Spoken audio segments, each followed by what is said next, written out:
It was dark, dreary. Rain clouds moved on, but water still dripped from the rooftops and skyscrapers. They fell, and fell, hypnotizing, dangerous in a city where it's so easy to be caught off guard. The hooded man approached me in the middle of the night as I was walking home from a business meeting that had ran late. He said the words that tear at the soul, a question with infinite answers, but always a constant result. I will grant you one wish. I laughed at myself. Crazy person or not, I knew how these stories went. Make wish, read it in a horrified way, wisher dies. Simple as that. See, I've read The Monkey's Paw, and I've seen Wishmaster. I wouldn't be so carelessly stupid. I thought myself clever when I made my wish. So simple that any play on it would be downright foolish. I wished for $1. Had it been a crazy person, even he could have granted this wish. But it was no crazy person. I watched as the hooded man raised up his hands, cupping them around the air, and slowly pulled a single dollar into reality as though out of a black hole. It gently floated down into my cupped hands. I looked at the bill, and when I looked up, the man was gone. At home, I could do nothing but stare at the bill, unsure if I had truly seen what I thought I had seen. How could he have done it? Was he really a genie? Was the bill even real? Or am I just dreaming? I was sure I wasn't, but these weren't the questions that bothered me the most. The thought that racked my brain endlessly was, did I just waste a legitimate supernatural wish on a single dollar? I had figured if the man was the kind of genie I've been brought up by horror stories to believe in, that he would have created some sort of hell for me in this wish. I figured the dollar would create minimal suffering at best. But I hadn't honestly expected the wish to come true anyway. I thought I was just humoring a crazy man. But nothing has happened. The supernatural being granted me my wish and went off. I could have had anything. Anything.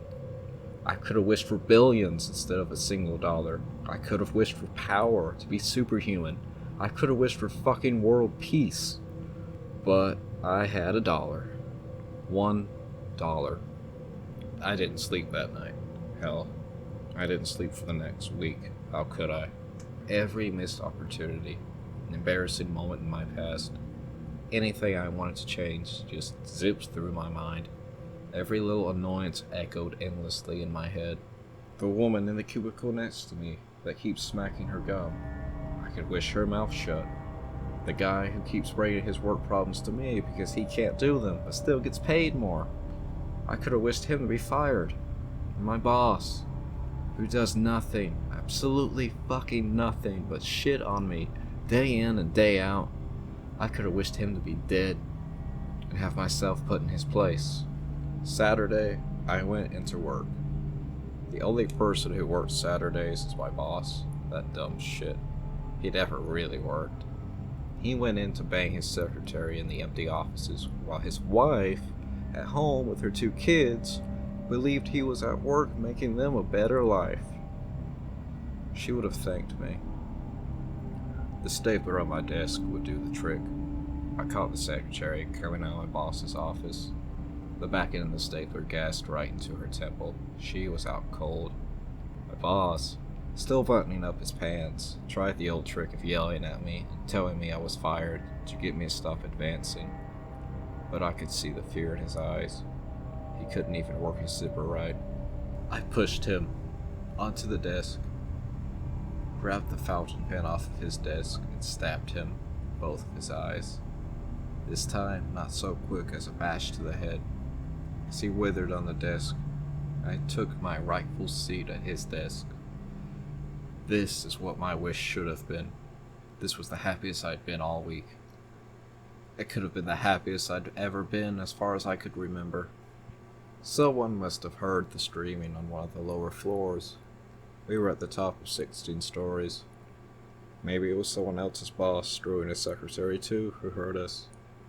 Someone who didn't have the guts to murder for a better job. Whoever it was, I knew they heard us, because I could hear the faint sound of sirens outside the building and the streets below. They probably wouldn't let me keep this job anyway, after what I've done.